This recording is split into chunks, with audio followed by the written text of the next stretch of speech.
Hey everyone, welcome to another and very special episode of Darshan Talks. I'm your host, Darshan Kulkarni. Today's conversation to me is a very, very special conversation. It's a very personal conversation because I'm here with someone who I've known for over 20 years. She is my mentor. She was, I would say, my first mentor. And I want to talk a little bit about um, how my journey started, and we're going to talk about that. I met her 20 years ago when I was in law school. She came to give a talk. She's a pharmacist. She's an attorney. She actually is. She's practiced law for over 30 years, and she works as a patent prosecutor in the life sciences, primarily in the pharma and biotech area at Fox Rothschild. She's literally been a mentor for multiple individuals at an international level, many of whom are probably actually listening to this talk because when we looked on LinkedIn, there were 50 people already signed up. And they were from all over the world. It was really, really exciting. I have to admit, it's a little intimidating because some of the people who signed up are literally my former law school teachers. And the person I'm interviewing is someone who has guided me and been a huge portion of my life for the better part of 20 years. So my guest for today, my friend, Marilou Watson. Hey, Marilou. Hey, Darshan, how are you? I'm doing great. Before we started coming on live, we were talking a little bit about the impact and the impact you've had on my life and the changes that I have made because of you. But before we get started, let's talk a little bit about you, Marilou.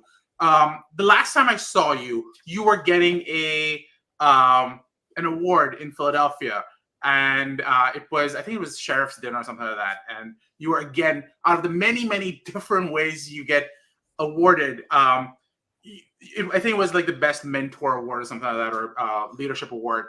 Um, and it's always struck me as really interesting that someone who is so incredibly accomplished as you, who has literally who's a pharmacist, who's a lawyer, the parts that you've always enjoyed and shown through is the number of people and opportunities that you have mentored through. So let me ask you this question, setting that up as the foundation. What does mentorship mean to you?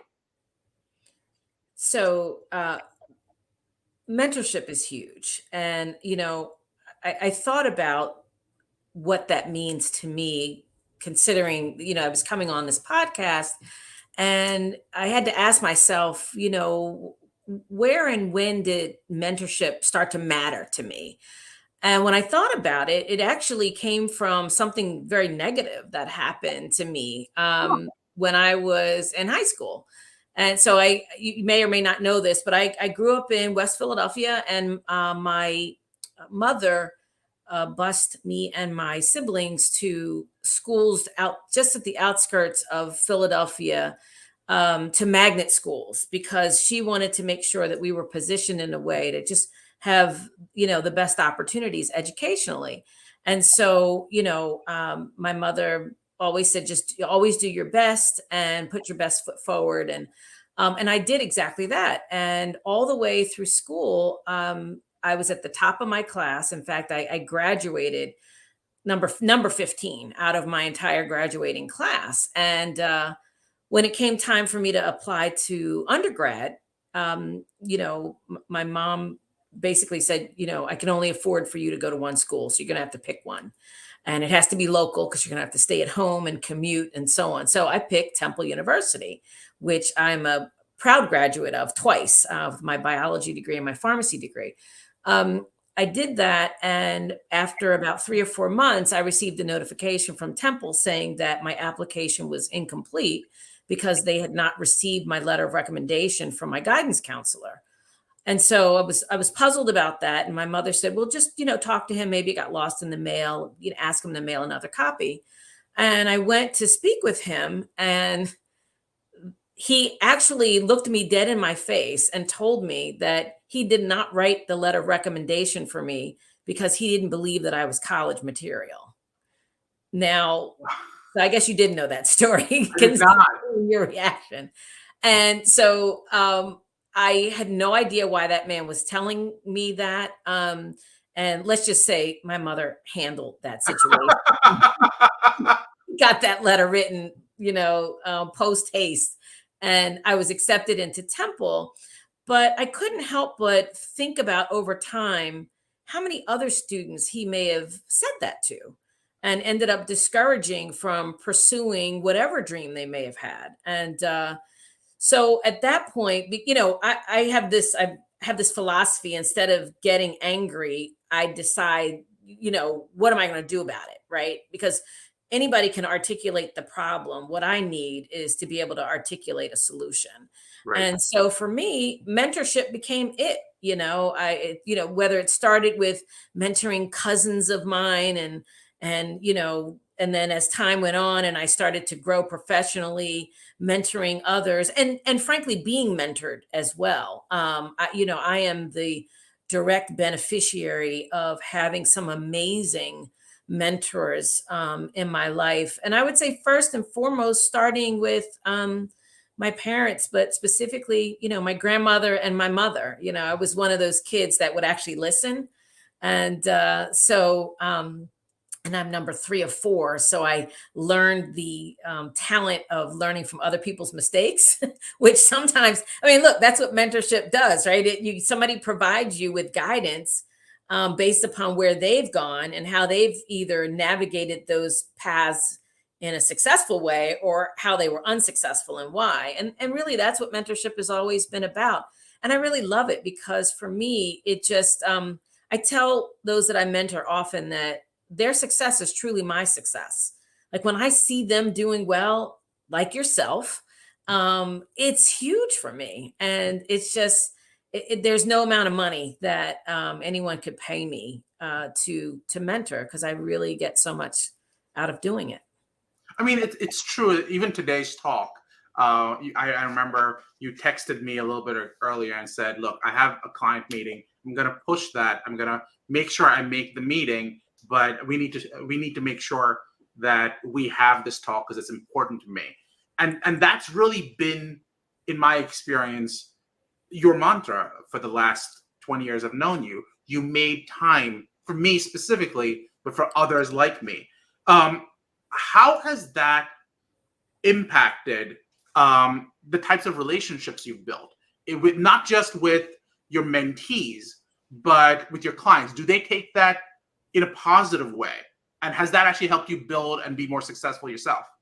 Yeah, absolutely. So I'll start off by saying there is a saying that people don't care how much you know until they know how much you care. You can be the most brilliant person in the world, but if someone doesn't feel like they have a connection with you and you really care about your connection, whether it's a client connection, whether it's an individual connection, I often tell people that a lot of what we do in life is about human nature, right? How we make people feel. It was Maya Angelou that said, people may not remember what you say, but they'll remember how you made them feel, right? And so whether a client has said directly, now I've had some clients that I try to understand people and where they're coming from. And when you recognize first off that none of us knows everything, right? And starting with that premise, I tend to do things like, you can kind of pick up on certain things, maybe the level or the depth and breadth of someone's knowledge about something and where they're really good and where they may not have so much of an understanding. And by doing that, I tend to take the initiative. If I have expertise in that particular subject, I will explain things and I'll say, forgive me if I'm being somewhat mundane in this explanation, but I just want to be sure. And what I'm trying to do is read the person and I know that they appreciate that because I can tell when someone's not really familiar, for instance, with a particular area of law or so on. And so, but the other piece I think that goes unseen with respect to mentorship is mentorship is really huge with my team that works with me, my team of attorneys, because someone asked me recently, like, how do you build a resilient team? And I said, well, it's mostly by making sure that everybody understands their value and what they bring to the table. And I think too often in life, there are things that happen, right? And look, there, we all have to pass failure on our way to success, right? So many things happen that we feel like, I don't know if I'm really good at that, or I don't know if I could do that. And sometimes by having someone, a cheerleader in your corner, to let you know that you absolutely can do this, and let me point out in particular what I see that you can do. And so that's what I do with my teams. And so, to the point of life science in my teams, I remember probably about 9 or 10 years ago, there was a brand new attorney who's an amazing PhD synthesis chemist. So, in my space in the patent world, you have to have a technical background combined with either not with a law degree, you can be a patent agent, or combined with a law degree and you're a patent attorney. But the big piece of it is that you have to have the technical background. This guy is an amazing chemist. But he was nervous, and he expressed to me that he was nervous. He was doing his first group call with me. And I said, you know what? Don't worry about it. I said, I've got you covered. And in fact, I have a habit of having pre-calls with my team before, just so everybody understands the expectations and what role they're going to play. And frankly, when I allow other people on my team to shine, we all shine even brighter for the client. And so it builds even more confidence in the client in what we can do. And so I remember saying to him, I said, okay, so what I'm going to do, I'm going to stay away from any kind of legal questions. I'm not going to shoot any, patent practice questions in your direction. But what I am going to do is, when we get to this section, I'm going to ask you to talk about the science. I'm going to ask you to talk about the synthesis chemistry. So his eyes lit up, and, and the rest was history. And it's really great. Now he's a partner at the firm. He's just doing amazing things. But that is a piece of mentorship, right? Letting people know that you see them, right? And you know their value. And sometimes, as a mentor, reminding them of their value, because sometimes, stuff happens and you can kind of forget, like, do I really belong here? So that's really how I utilize it. Certainly in my work experience, but well beyond that. It's funny you say that, because one of the big things that everyone's dealing with, and I know law firms have been especially hard hit by this, is this idea that there's a lot of work coming right now. And COVID had this weird situation where first there was no work, and now there's just a ton of work, and you can't find lawyers, or lawyers are moving quickly. There was a great resignation. I combine that with the other story I've heard, which is people don't leave jobs, they leave bosses. And what you're talking about in many ways is they leave for lack of mentorship. They leave for not being seen. Did you find that your experience cultivating, seeing people, mentoring them, showing them something they didn't know before, was useful in retaining talent, in keeping people happy, and possibly even attracting talent? Yeah, so absolutely. It's interesting, that question. I am a huge proponent, again, of letting people know that they're valued. And it's just, look, it's no different than the saying that clients don't hire law firms, they hire individuals, right? And so I've had clients bounce from place to place and they swing right back around to me,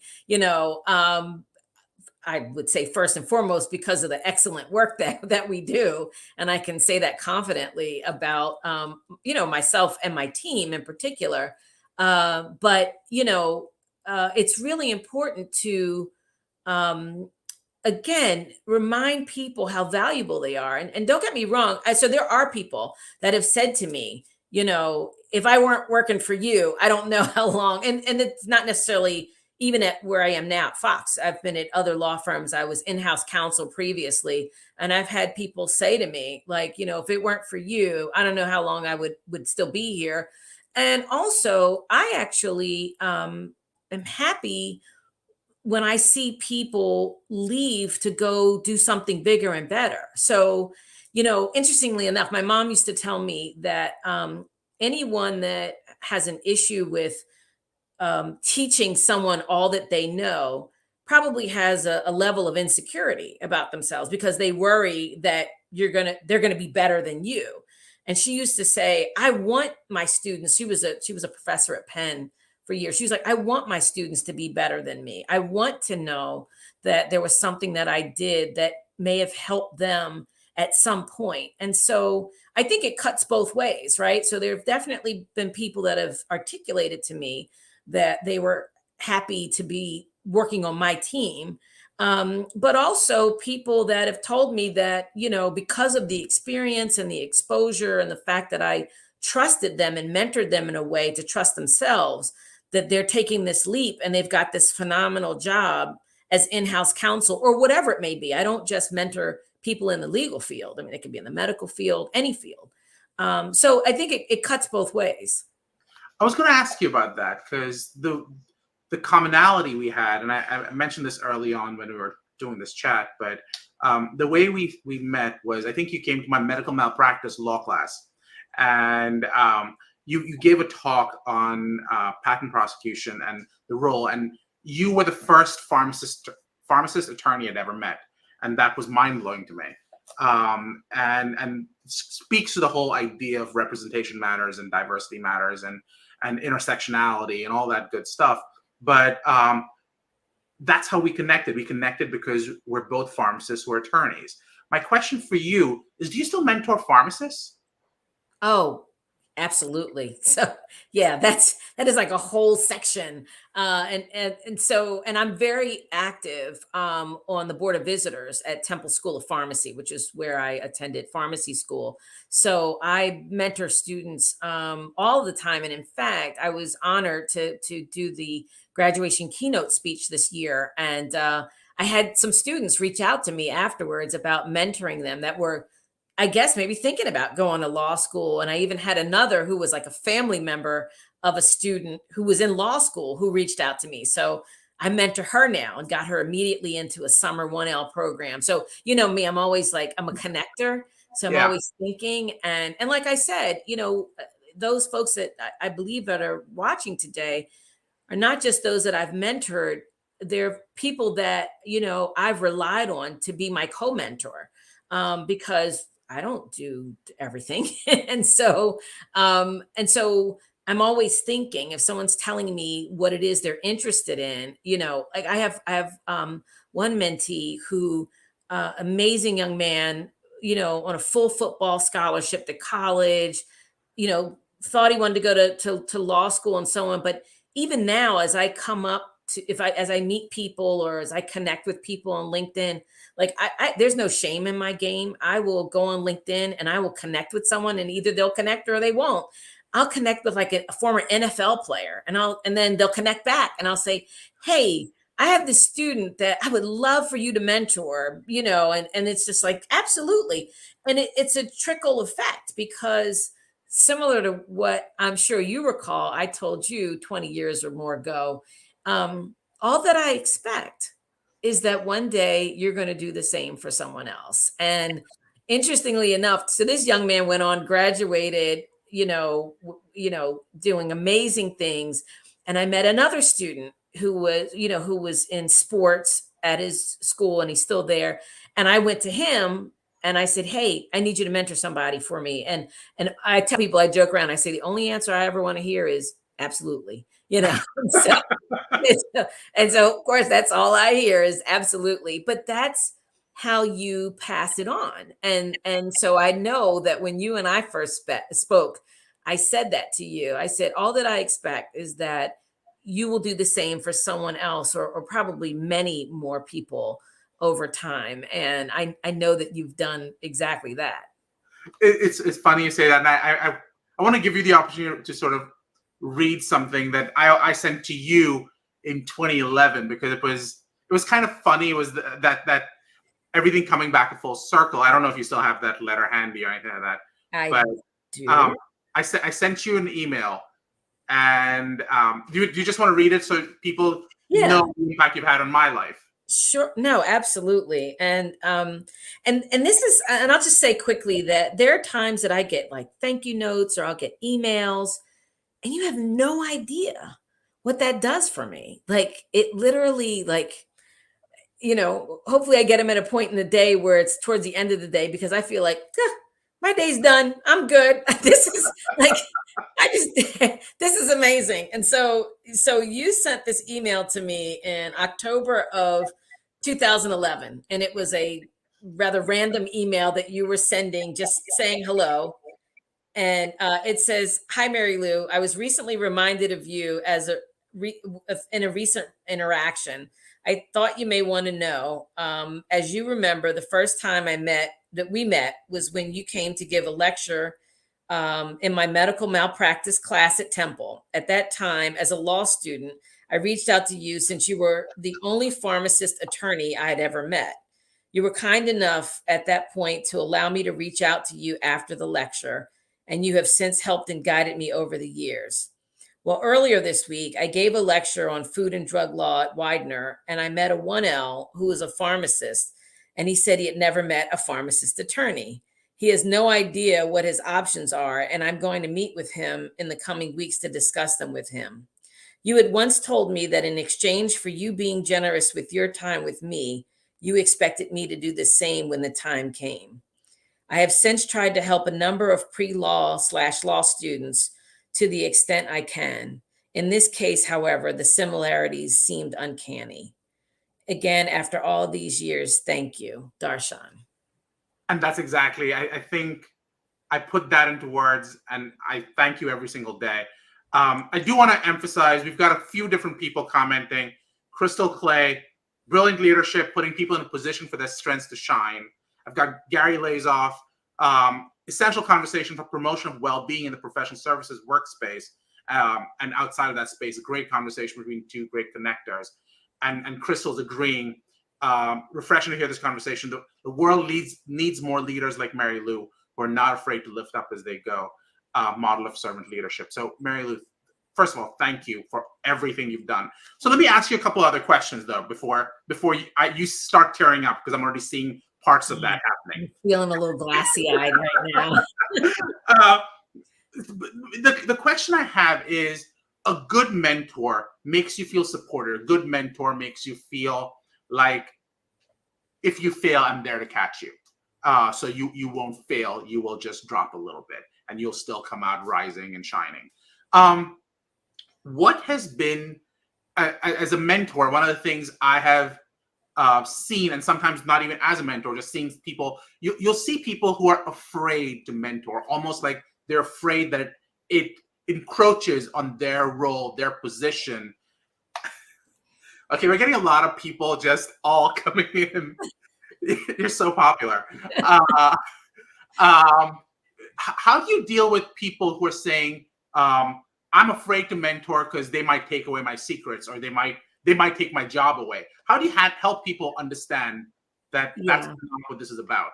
Yeah, and I just want to add another quick thing to what you were saying. I think really good mentors allow you to be vulnerable, right? Because you're not going to be judged. And there's always so much, right? There's, what they talk about when, like, if somebody has an argument and say they're arguing over something silly, like you didn't pick up the trash off the floor. It's not even about the trash on the floor. There's like all this other stuff in the background that's going on that you really need to get to. And when people know and trust you, right? So as a mentor, I make sure, and I say this to people all the time, because I recognize different people in different positions come to me that may not feel that they can be vulnerable because of their position and so on. And usually when, they may feel comfortable talking to me, and I go, before you say anything else, I just need you to understand that anything you say to me stays between us. And I've even joked with friends that, and I've had it actually happen where, I say, if somebody tells me something that you've shared with me, I'm the person I'll go, wow, really? Like, I'll just totally, and then it actually backfired once because the person I said something to, I was like, oh, wow, really? And then that person came along and in front of this person said, yeah, remember I told you? And I thought, like a big donkey over here. But that being said, the other person, it validated for them that Marilou really does mean what she says. And this other person was a very good friend of mine. So sometimes, friends will think like, well, you'll tell me, and I don't, because that I need people to know that what they share with me stays between us. And so I think that, and to answer your question about, how do I deal with people that are afraid to mentor? I mean, I'm one of these people that likes to reflect on the things that I do and why I do them, whatever, good, bad, or indifferent, habits, whatever they may be. And I would recommend that people do that. But, you know, I tell people all the time that being an attorney, a patent attorney, a pharmacist, all these other things, that's what I do. But that's not who I am. And so it really comes down to who you are, right, as a person. And I remember some years back being literally in a room of about 600 plus attorneys and judges. And I was receiving an award, and I had to, say something to show my gratitude for this award. And I really wanted people to hear what I had to say about mentoring and doing things for others. So in order to grab the attention of attorneys in particular, I kind of ended on this point. I said, when I die, I'm not going to wish that I billed one more hour or got one more client. And I said, in fact, I don't even think those questions are going to be on the list of things that I get asked. And so, and that was to emphasize the point that a lot of times we get caught up in our own stuff in our own lives. And truly, you miss out on the value and the richness of connecting with people and knowing, that you might be able to keep them from stumbling into a pothole. Since we're in Philadelphia, that's kind of a good analogy, and navigating around it, and they're going to make their own mistakes because every circumstance is different, but maybe they'll have a different perspective as they go through it. So, I would say just sometimes people are apprehensive to mentor because they're afraid that they don't have anything to share. And we all do. We all have gifts and talents. So I would say to start with that, whatever your gift or talent is, and share that with whomever. It doesn't even have to be coworkers. I mean, honestly, truth be told, I started out talking to high school kids, and because I figured if I screwed up, it wasn't going to impact my career. but but truth be told, they are a very tough audience, and and kids, and I love talking to them, and they give me so much energy. And when I do see them brighten up, because they'll fall asleep on you in a minute, they'll auditorium time as nap time, with a speaker. And so when I actually see them paying attention, or when recently I spoke at a high school, and some students were taking it as nap time, and me, I will unashamedly, like, well, hold on one second, I'm gonna call an audible. And I said, and I was on a panel, and I said, I'm not going to answer the question that was just asked, but I need to address the students here. And I said, I appreciate those of you that are really paying attention to what all of us are saying up here. And I said, and I noticed that, there are many of you that are falling asleep or checking your phone, or, so on. And I said, that's your choice. I said, because that's the one thing in life that we're given, right? Is our choice. And I went on, and then all of a sudden you saw the sunglasses come off, and he was kind of straighten up. And so I was done. I had to kind of drop the mic at that. And, and they started listening, and then I was ready to leave. In fact, I had to be somewhere immediately afterwards. And all of a sudden, all these kids started coming up on the stage to talk to me. There were like 15 of them. And I was like, oh my God, I'm never going to get out of here. But that's the thing, again, people don't care how much you know until they know how much you care. And, so I think it's important for people to really reflect on their own gifts and talents, because we all have them. So a couple of things, just to be clear, I'm not the only Marilou fan here. We already have Sarah, who said we love Marilou. We have the other Sarah saying Marilou gives the time, energy, and dedication to her mentees and takes her mentorship seriously. We're all lucky to have her mentorship, and I agree wholeheartedly. Crystal actually responded with, approach certainly helps with the chink in one's armor and recognizing that you aren't flawless, and that's okay. So I could keep going. I promised you that we'd keep this tight because I know you have that next meeting to go to, but you were very kind to come on. I do want to emphasize, first of all, just for everyone who's listening, um, a few different questions, Marilou, that'll help get us sort of finished off. So my first question is, how can people reach you? So the best way to reach me is by email. So I think it's up on the screen, and that's the easiest way to reach me. Um, and I'm pretty responsive. So if for some reason you don't get a response back within 2 days, feel free to ding me again, because I'm probably actually working and taking care of some client matters and I have to prioritize things. But yeah, email is the best way to reach me. And just to be clear, you can also check out her website at foxrothschild.com. Just to be clear, there's an S after Roths. So it's foxrothschild.com/Marilou-E-Watson. Just to be clear, you also have new converts. So Gary is actually commenting saying, I'm a new fan, so grateful for this conversation. So you are already creating new converts. One more question before I let you have the last word, which is, if people want to mentor, if they want to give back, what is the best way for them to start? As I said, just start with those around you. Look at your sphere of impact, right? Any of us that are parents, I'll use that as an example. I have 4 children who are not really children anymore. They go from 32 to 17. I'm sorry, did you say 32? I did. Yeah. Yep. My oldest will be 32 this year, and the 32, 25, 22, and 17. So hold on, I'm getting old, but okay, going on. It's been a long time since you've seen them. And so, start there. Start with those that are in your immediate sphere. They could be your friends. Yeah. They could be coworkers. They could be family members.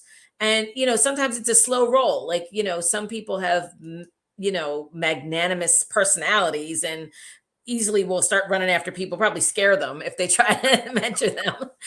Or you can it's really about listening, right? We have 2 ears and 1 mouth, which means we should listen twice as much as we talk. And it's really about just listening to others and providing whatever guidance.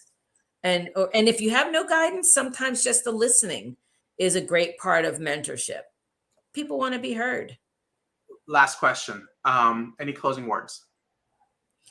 I mean, I just I want everybody to recognize and realize the amazing impact it will have on you when you give of your time and your talent to others. I mean, I can't even put into words how I feel when I hear from someone about something amazing that they're doing, or because again, everyone has, these amazing abilities within them, right? It's just a matter of sometimes having somebody stand in front of them and hold the mirror up to say, hey, take a look at what I see. So yeah, I would absolutely do it, because as I said, the payment that I get is exponential, and it is the gift that keeps giving, right? So that's what I would say. So I'm gonna end it with just my ode, which is, Marilou, thank you for coming on, but thank you for being you. And I hope you'll consider coming back on again, because I can tell you that your fan base apparently loves hearing from you. I know I do. And we came out in full force, apparently. So thank you for coming on. And I'm excited to have you back on soon. Thank you, Darshan. I would love to come back, and thank you to everyone. I can't see the comments, but thank you to everyone that showed up. And if we're not connected, then please do connect with me on LinkedIn. And for those of you that I do mentor, I do hope we connect soon in person, or at least by telephone. So thank